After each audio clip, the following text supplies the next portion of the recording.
I'm Martin Henderson, or also known as Mash.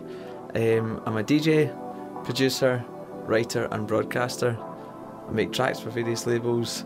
I write for Mixmag, the house editor at Mixmag. I do a radio show called In Demand Dance, which goes out on Clyde, Forth, North Sound, West Sound, Tay and Radio Borders.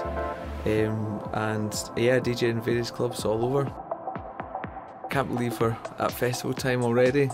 It seems no time since Christmas, but I mean, I've been in the studio loads. I'm doing an album just now for Glasgow Underground. Also just released a track with Bulletdodge with some brilliant remixes. I've been basically working on some new stuff, doing a lot of writing, and then been gigging. Obviously the festival season here, so just did Rock Nest just there, got Tea in the Park coming up next week, and yeah, busy. Most recent one was with Bulletdodge, which had remixes by Justin Harris, Rob Etherson, Elias, Werner Niedermeyer and Gas Whitehead. And have I missed any out there? I said Justin Harris. I got Justin Harris, he was in the first.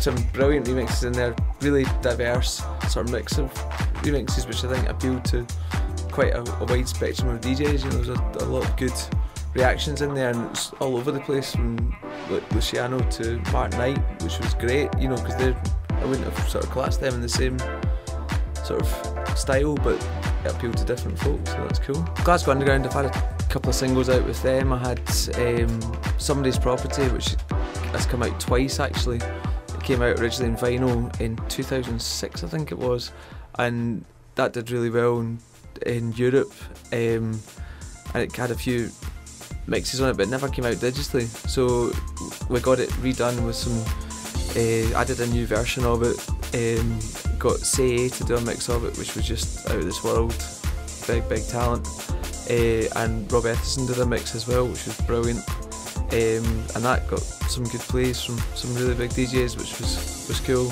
We got a video done for that as well. And then I had Style Is The Answer, which came out just the tail end of last year, which it did well, and it's actually just got this week. It was an Optimal mix CD that Twitch had done, and they put that track on it, which was delighted. Yeah, it's been cool. I mean, I've done a lot of radio over the years, from starting in Beat 106 through XFM, then Galaxy, then Capital, then I did a show on Six Music as well, and then just started with doing In Demand Dance, which goes out in loads of different stations, and in Glasgow it goes out in Clyde, and then Edinburgh and Forth, and then you know, further afield it's Radio Borders, North Sound and West Sound. So no, it's been going great. I had a few good guest mixes already. I had Felix the House Cat, I've had Eats Everything, had Claude Von Stroke, and I've got quite a few lined up for the next few while, including people like, I mean, jumps all over the place style wise, as long as it's just good dance music. I've got you know, to Disclosure to Major Lazer coming up in the show, so hopefully going to get some interviews with them as well, which would be good. I mean, there's so much good music out there, and with the radio show and with DJing and with writing for Mixmag as well, it's like I get sent so much, and it's really difficult when someone goes, what's floating your boat? I mean, I think the Scottish scene is brilliant just now. I think there's a lot coming out of Scotland just now, and I think it just comes from it being horrible weather, so we stay in and learn how to make noise, basically. So I mean, Miadora, I think really they're really tipped to be big. I think their new single is amazing. Been playing it loads, and I'm not sick of it either, and that's going to come out on J1 and Andy George's Moda Black label, which is doing well just now. Can't think what else. I mean, there's lots of great music. I mean, I was just a judge there at the Scottish Album of the Year award as well, and it was like trying to get. I mean, you're given this list of, I don't know, 100 albums to go through, and you're going, oh my god, all this music has come out of Scotland, and trying to hone it down to 10 and then 5, and then you know, that was last week, but it was a great thing to be involved in. I was involved in that last year as well, and just so much good music out there. DJing wise, I mean, there's loads of great tunes. I was talking to you earlier about that Steve Bug project, the Traffic Signs, which is something that I sort of touched on years ago, and then it's all coming out in the one release with loads of great remixes and some unreleased tracks as well. That's where my head's at DJing wise just now. I'm loving that sound. So been working on loads of different tracks, been working with vocalists as well, which hoping can get that pinned down. Been working on different tracks for my album for Glasgow Underground, and then also singles as well for other people, for different labels. Hopefully going to get something out with Bulletdodge again,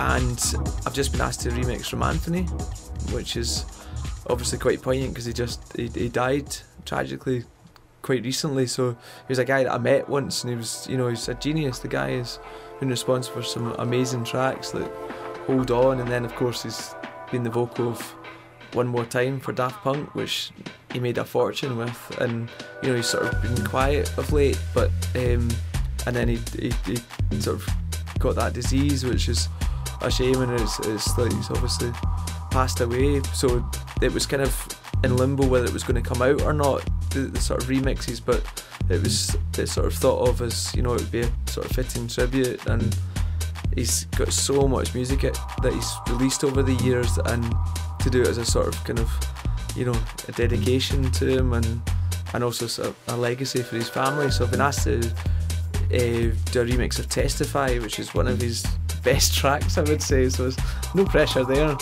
So yeah, I need to get onto that because I want it to go well. So, well, I've got various places that I play regularly, and then, you know, I mean, I get sort of do festivals, stuff like that. Just did Rock Nest just there, and I've got Tea in the Park in a couple of weeks' time, which is always good fun. And then, you know, I mean, I do the Buff Club every Monday, which sounds crazy, but it's mobbed and it's great. It's a great night on a Monday night. And then I play various other places like bars. I'll do Mosquito and stuff like that, and Soba, and then I'll just guest spots wherever else, just out and about. So, oh, I've got my compact disco club night, which I do every now and again. The last one was at the Sub Club, and that had Maxi Sound System and Miadora. That was a brilliant night. So yeah, I think that, wait and see, there'll be something coming with that very soon. I got started in the music industry. I was probably about 14, doing paper rounds, getting into tunes and spending all my money from the paper round in the record shop. I would walk in and I'd go put my money in the counter, and then the guys would play me tracks, and it's brilliant sort of looking back about what I bought, you know, because I'd buy a Primal Scream record, then I'd buy, you know, a Network Recordings record or something like that, but I bought this sort of eclectic mix of stuff, and then a Public Enemy record or something, you know, I'd buy. And so I never sort of started off going, right, this is what I want to do, I want to do house. I just loved music. I used to listen to Mum and Dad's record collection as a kid, you know, sitting down on a Sunday, just putting a record on, listening, so looking at the speaker, watching the speaker, or watching the grooves going round, and I just loved music. And then as I got older, I started buying tunes, and then basically school disco time. This is true story. School disco time. I'd go to discos, and the guy never had the right tunes, so I'd bring along a box of my records, and the guy would start playing my records, and then it got to the stage that everybody would be going, why don't you go up and do it? And I'd go, right, I'll give that a bash. I never sort of went, I really want to be a DJ. I thought I just liked the music, and I had the tunes, and I'd have, you know, there'd be house parties, and I'd bring along my records, and they'd get used. And so then sort of fell into DJing, and then obviously loved it, got the buzz. Some horrendous ropey gigs, I'm quite sure, and I'd really hope there's no tapes kicking about, because it would be tapes. And then went to college, started putting on my own nights, DJing in the Union, then started to move out a bit further afield, putting on, you know, I put on nights, and with a few other pals put on raves, for want of a better word, in, you know, disused, like, I don't know, like pub function rooms and things like that. And then I got a few more gigs doing stuff as Jenga heads. I got with a friend of mine, Ali. We got together and became a partnership. Did Jenga heads for quite a few years, and we did, you know, the Archie's Sub Club, then travelling, we did loads of festivals, homelands and everything, gigs abroad.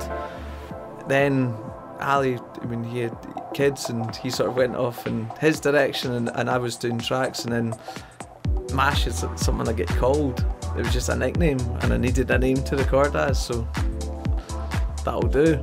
Yeah, so that's still stuck with that name years later. But so then I started putting out tracks, then I started doing more gigs myself, then I got into doing radio, then I got into doing writing, and, you know, at the age of 38 still getting away with not having a real job, so aye.